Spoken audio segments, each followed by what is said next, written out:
فاروق رضی اللہ تعالیٰ عنہ کا دور مبارک ہے. آپ کے دور میں ایک خوبصورت عورت رہا کرتی تھی, بڑے ہی حسین و جمیل, حسن کی ملکہ شہزادی. کہ بلا اللہ تعالیٰ نے بڑے ہی حسن سے نواز رکھا تھا. یہ خوبصورت عورت روزانہ مسجد نبوی میں نماز پڑھنے کے لیے جایا کرتی. پہلے یہ تھا کہ مسجد نبوی میں مرد عورتیں اکٹھی نماز پڑھا کرتی, یہ تو بعد میں الگ الگ. یہ خوبصورت عورت حسن کی ملکہ شہزادی مسجد نبوی میں ایک دن نماز پڑھنے کے لیے جا ہی رہی تھی کہ کسی نوجوان نے اس خوبصورت عورت کا راستہ روک لیا. ایک دن گزرا, 2 دن, 3 دن, چوتھے دن جب وہ نوجوان اپنی حرکتوں سے باز نہ آیا تو یہ خوبصورت عورت بولی پڑی, او نوجوان تجھے کیا تکلیف ہے, تو کیوں میرا بار بار راستہ روکنے کی کوشش کر. اس نے کہا مجھے کوئی خاص تکلیف نہیں, بس تکلیف یہ ہے کہ تیرا حسن مجھے بھا گیا ہے.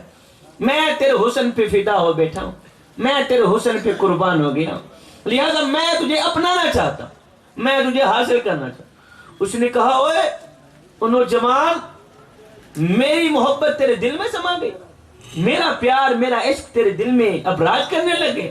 نوبت یہاں تک آن پہنچے کہ تو مجھے حاصل کرنا چاہتا ہے, پانا چاہتا ہے. کہاں؟ اس خوبصورت عورت نے کہا نوجوان, اگر تم مجھے حاصل کرنا چاہتا ہے نا تو پھر سن, میری ایک شرط ہے, وہ شرط تو پوری کر, میں تیری ہو. اس نے کہا جلدی بتا کون سی تیری شرط ہے.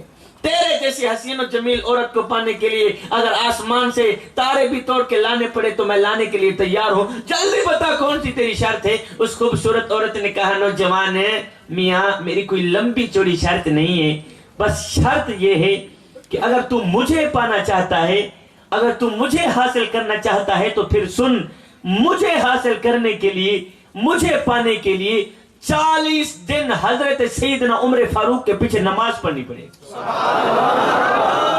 کتنی میاں؟ سارے بولو کتنی؟ 40 دن عمر کے پیچھے نماز تو پڑھ, میں تیری ہو گئی. عاشق نے کہا یہ تو کام بھی آسان, یہ تو مسئلہ بھی حل ہو گیا. اس نے فوراً کیا وضو, سیدھا مسجد نبوی میں. اب فجر ہے تو مسجد میں, ظہر عصر مغرب عشاء ہے تو مسجد میں. عاشق نے مسجد کے ساتھ دوستی لگا لی, نماز کے ساتھ یاری لگا لی. کس کو پانے کے لیے؟ خوبصورت عورت کو پانے کے لیے, خوبصورت عورت کو حاصل کرنے. نمازوں کے اوپر نمازیں, سجدوں کے اوپر سجدے, نماز کے ساتھ دوستی لگا لی. یہاں پہ جوانوں میں تمہیں سونے کی تختی پہ لکھنے والا ایک جملہ دے کے جاؤں گا. یہاں پہ بیٹھ کے کوئی بھی خطیب اس طرح کا جملہ بالکل نہیں بولے گا. اس کو پتہ ہے اگر میں بولوں گا تو پیسے تو نہیں ملیں گے. میں تمہیں سونے کی تختی پہ لکھنے والا ایک جملہ دے کے جا رہا ہوں. جوانوں دل کے کانوں سے سنیے گا. نماز کا ذکر چھڑ گیا. جوانوں اے بندے, نماز پڑھ اس سے پہلے کہ تیری نماز پڑھی. اے بندے جی میں شالا لکھتی میں, اللہ جب ناراض ہوتا ہے روٹی بند نہیں کرتا, اللہ جب ناراض ہوتا ہے رزق بند نہیں کرتا, اللہ جب ناراض ہوتا ہے سورج کو حکم نہیں دیتا کہ فلاں شخص میرا نافرمان ہے. تیری کرنیں اس کے آنگن میں نہیں جانی چاہیے. نہ بندے نہ, اللہ جب ناراض ہوتا ہے تو سجدوں کی توفیق چھین لیتا. اللہ جب ناراض ہوتا ہے تو من اجڑ جاتا ہے. اور سید کو اتنا تو بتا دو, جس بندے کا من بھی اجڑ جائے اس کے پلے رہتا ہی کیا. آج میری قوم کے نوجوان کہتے ہیں شاہ جی ہم آپ کے بیان سنتے ہیں, آپ کے فین ہیں, آپ سے محبت کرتے ہیں, آپ کی عزت کرتے ہیں, قدر کرتے ہیں, لیکن نماز کا جتنا کہہ لے ہم نہیں پڑھیں گے. میں نے کہا تو کون ہے نہ پڑھنے والا, وہ تجھے بلاتا ہی نہیں, وہ تجھے توفیق سجدہ دیتا ہی نہیں. ہائے مالک بلال کے سر پہ کوڑے مارتا ہے, پتھر مارتا ہے, بلال کی زبان پر احد احد کے نغمے جاری. مالک بلال کو تتی ریت پہ گھسیٹ کے پتھروں کی بارش برسا رہا ہے, نیچے میرے سونے نبی کا بلال مسکرا رہا ہے. کسی نے گزرتے ہوئے پوچھ لیا بلال میاں عجیب تماشا ہے تیرا, عجیب کہانی ہے تیری, عجیب داستان ہے تیری, اور تیرا مالک تجھے مارتا ہے, تو بجائے رونے کے مسکراتا ہے, وجہ کیا ہے؟ بلال نے کہا میرا حال پوچھنے والے, تم بازار میں جاؤ نا مٹی کا پیالہ خریدنے کے لیے تو اسے بھی ٹھونک ٹھونک کے چیک کرتے ہو کہیں کچا تو نہیں. اس کی آواز تو ٹھیک ہے, پیسے دینے ہیں, پیالہ لینا ہے, ٹھونک بجا کے چیک کرتے ہو کہیں یہ کچا تو نہیں ہے، اس کی آواز تو ٹھیک ہے۔ فرمایا او میرا حال پوچھنے والے، او مظلوم کا حال پوچھنے والے، تم بازار میں مٹی کا پیالہ خریدنے جاؤ تو اسے بھی ٹھونک ٹھونک کے چیک کرتے ہو کہیں یہ کچا تو نہیں ہے، اور اس کی آواز تو ٹھیک ہے۔ فرمایا آج میرا مالک بلال کو خرید رہا ہے اور دیکھ رہا ہے بلال کہیں کچا تو نہیں ہے، میں کہتا ہوں میرے مالک بلال کو خرید لے، کال ادھر جائے گی، حق حق کی آواز ختم نہیں ہو۔ میرے مالک اس نکمے کو خرید لے نا، اس مظلوم کو خرید لے، کھال ادھر جائے گی، حق حق کی آواز ختم نہیں۔ لیکن نمازی بابا تھا، نمازی بابا فقیر اللہ والا، اس کی آنکھوں کا آپریشن ہوا نا تو ڈاکٹر نے کچھ دنوں کے لیے سجدہ کرنے سے روک، بابا جی تو نے سجدہ نہیں کر، نماز نہیں پڑھنی، سجدہ کرو گے آنکھوں پہ بوجھ پڑے گا، وزن پڑے گا، آنکھیں پھر خراب ہو جائیں، بابا جی تو نے سجدہ نہیں کر۔ اب اس بابا جی نے کیا کیا، گھر آیا، آتے ہی اس نے کیا کیا، کھانا پینا چھوڑ دیا۔ ایک دن گزرا، 2 دن، تیسرے دن گھر والے بولی پڑے بابا جی ڈاکٹر نے تو آپ کو سجدہ کرنے سے روکا تھا اور کھانا کھانے سے تو نہیں روکا تھا، ڈاکٹر نے تو آپ کو سجدہ کرنے سے روکا تھا اور کھانا کھانے سے تو نہیں روکا تھا، کھانا کیوں نہیں کھاتے، وجہ کیا ہے؟ یہ سن کر بابا جی چیخ پڑے، رو کر کہنے لگے بیٹے میں کیا کروں، جس مالک کو سجدہ نہ کر سکوں اس کا رزق کھاتے ہوئے مجھے شرم آتی، بیٹے جس مالک کو سجدہ بھی نہیں کر سکتا۔ ارے سیدنا علی المرتضیٰ شیر خدا نے کیا خوب عرضی کی تھی، اور میرے کریم رب علی کو پیدا کرنے والے، علی کو علی المرتضیٰ شیر خدا بنانے والے، علی کو سونے محمد کے قدموں پہ بٹھانے والے رب، میں تیری عبادت جنت کی لالچ کے لیے نہیں کرتا اور نہ ہی تو جہنم کے خوف سے کرتا ہوں، مالک میں تو تیری عبادت اس لیے کرتا ہوں کہ تو لائق ہی عبادت کی،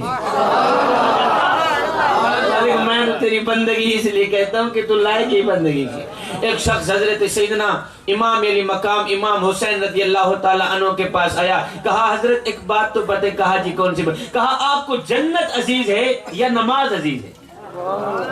آپ کو جنت پیاری ہے یا نماز پیاری ہے؟ آپ کو جنت عزیز ہے یا نماز عزیز ہے؟ امام علی مقام امام حسین نے فرمایا میاں مجھے جنت سے کہیں زیادہ نماز عزیز ہے، مجھے جنت سے کہیں زیادہ نماز عزیز ہے۔ اگر نواسہ رسول کا جواب تو سنے جان میں جان آ جائے گا، سینہ ٹھنڈا ہو جائے گا۔ فرمایا میاں مجھے جنت سے زیادہ نماز عزیز ہے، مجھے جنت سے زیادہ نماز عزیز ہے، اس لیے کہ جنت میری رضا ہے اور نماز میرے سونے رب کی رضا۔ اس نوجوان نے مسجد کے ساتھ دوستی لگا لی، پچھلا واقعہ یاد تو ہے نا، اس نوجوان نے مسجد کے ساتھ یاری لگا لی، ہائے میں قربان جاؤں عمر تیری نماز پر، میں قربان جاؤں عمر تیری جماعت پر۔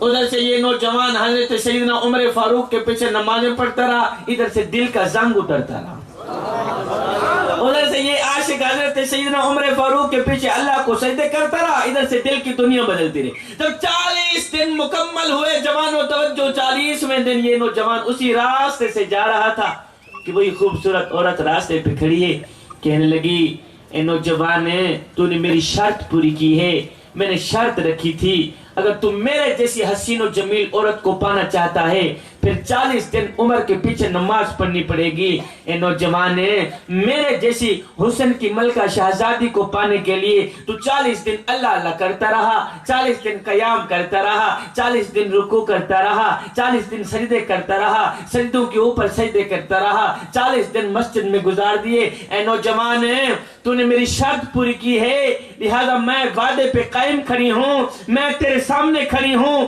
مجھے حاصل کرنا ہے تو کر لے، مجھے پانا ہے تو پا لے۔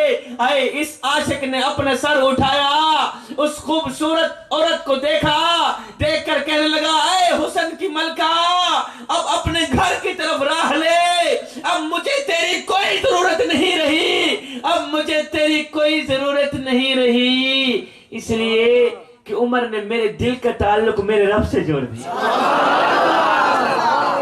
عمر نے اس دل کا کا جو تعلق ہے نا وہ کریم رب سے ڈائریکٹ جوڑ دیا ہے. اب مجھے تیرے جیسی حسین و جمیل عورت کی ضرورت ہی نہیں. اب مجھے حسینوں کا حسین مل گیا ہے, مجھے حسن کا بادشاہ مل گیا ہے.